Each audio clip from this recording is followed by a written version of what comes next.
Well, I'm Anne, and I started the business about 12 years ago with Chris.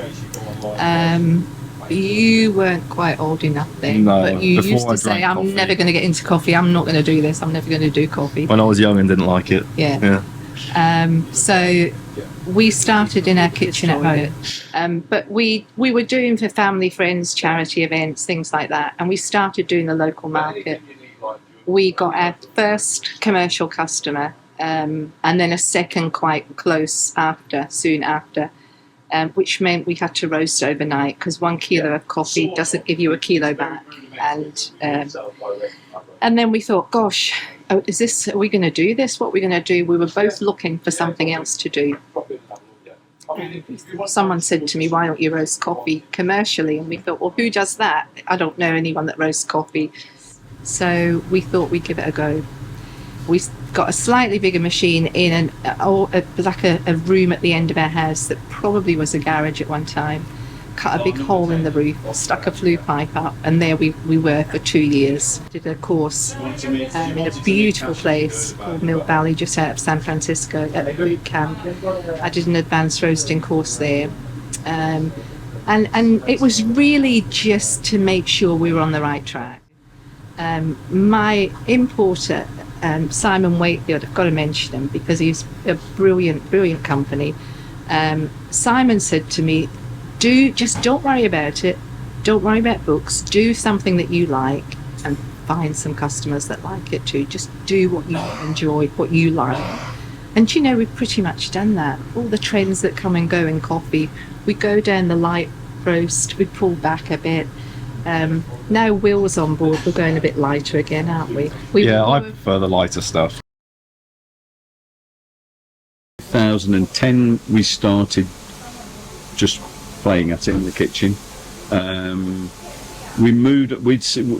likes to say we started really in 2012. We were just very much just hobby roasting it for about a couple of years. We were selling a little bit, finding our own way, all that sort of stuff. I think we were a good time to get into it. We could have been a couple of years earlier, I suppose, but it was a good time to get into it. We'd often thought coffee shops, we fancied a coffee shop, wasn't really thought about doing roasting. And so, it just fell in it, and the growth's been totally organic, which has been a nice way to grow, really. It's allowed us time to explore the whole world of coffee, find different coffees. So we still get a kick out of finding different coffees. We're still here. We can't think what else we would love to do. So we do all sorts of training from for home baristas up to if you want to start a coffee shop, and in between if you want to just be a head barista, or advanced barista, latte art. So the whole gamut, really. Also, if someone's starting a coffee shop and they want it's usually better if they can try and get us in a bit earlier. We also do training for all our coffee shops, and we really want them to come get their staff trained so that they can make the coffee as good as possible. Really. Started off with a toper, which was very good, and we hammered the living daylights out it. So we had a couple of topers, and then we just wanted something that a little bit better. Probat was the sort of machine that we went for. They've got a double skin drum. The flame's not directly on it. We've stuck to what we know, really. We find them excellent. So we've got 3 Probats. We've got a 5 kilo, a 12 kilo, and a 25. I mostly use the 25 kilo for everything that we can supply commercially. And you mainly. And I do those. I operate the 5 and the 12. And it's probably mainly because the 25 is just a bit heavy for me for loading. Yeah, I have to do it in 4 lots, and also it's on software. So yeah, we use Cropster. You've got a younger brain. So, yeah. He just does it. I have to really concentrate. I can't be interrupted. How our roasting process works: roasted coffee comes out into a destoner, then it goes and it's hand checked. So we're taking out any of the coffees that are underdone or overdone. It's a bit like popcorn. It's not enough sugars or oils. It hasn't curdled. Sometimes you'll get a couple of beans might get stuck in the roast. So the hand checking bit is the costly bit, the most labour intensive bit, but we do that. And then most days we're we'll make the coffee and taste the coffee and make sure it's right. If we get samples sent, we get all the staff with the packing or whatever. We just go through it in a standard cupping manner. We do it very organically. Yes, some of the staff have got different tastes and things, but we definitely all sort of seem to knock out the same ones really, and end up then having a bit of a debate about what's left. And we'll go through it a few times and then go, yep, that's the one. And it seems to work. The majority of our coffee we get from DR Wakefield. We work with Falcon, Inter-America.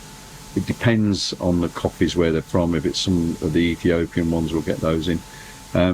We do a little bit of direct trade. When I say direct trade, where we don't use any external importers, we know the farmers. We've gone out there. There's one Cornwall and Akshay in India, and we've been out to their place, and they're wonderful people. And but it's not the major quantity of coffee that we buy, because we're not buying a whole container. We'll be buying a smaller quantity and shipping it over that way.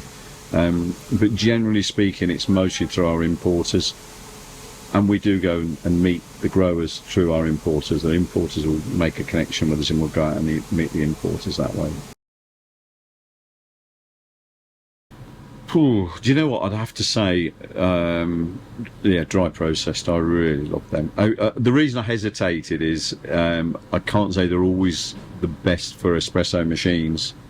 I like a sort of lower acidic coffee in an espresso machine, or a flat white or something like that. But the coffees that really excite me are the dry process. We've got a beautiful Rocco Mountain from Ethiopia at the moment. The one we had on filter this morning, that was a Trade Dragon. That was another dry processed. I find them beautiful coffees. They're not to everyone's taste though. They're very pungently fruity, but yeah, we love them. Normally, my first thing in the morning, I love a flat white made. I love it with our espresso blend, but I really like it with the Papua New Guinea Fire Dancer. It's a lower acidic coffee. It's beautiful, rich, chocolatey. The milk brings out the chocolatey notes in it. So that's my sort of go-to morning coffee. I don't know if it's just this industry, but or maybe it's just small business in general, which it probably is. We don't get a lot of time off. We're 6 days a week, 7 sometimes, 12, 14 hours a day. If we didn't love it, there's no way I'd work these hours. It's crazy. But I suspect that is literally the reality of small business. You just work crazy hours and don't get any time off. The advantage is we love what we do. It doesn't feel like work, apart from when you're absolutely wrecked. Our son works in it. It's a family business. We don't argue too much. And so it's lovely to be able to do that. The industry itself is great industry. It's quite friendly. We love the people in it. It's coffee, as we always say, coffee can be as sciencey as you want, and it can just be a nice drink. And there's nothing wrong with both. So if you get a bit bored, there's as much science to keep you occupied for a few lifetimes, really. And that's what's great. It's always interesting. It's been really a nice journey. It's been great. It's been something we love doing, we're interested in.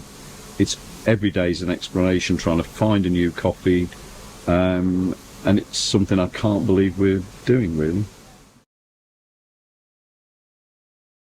So do you mind sharing how you use the bits that you've just collected? Yeah, the chaff, which is the light covering on the beans. No, Roger. Thank you. That goes back onto land, so that goes back to land, and the beans very often go onto the manure heap, and so they rot down with the rest of the manure, get spread in the autumn.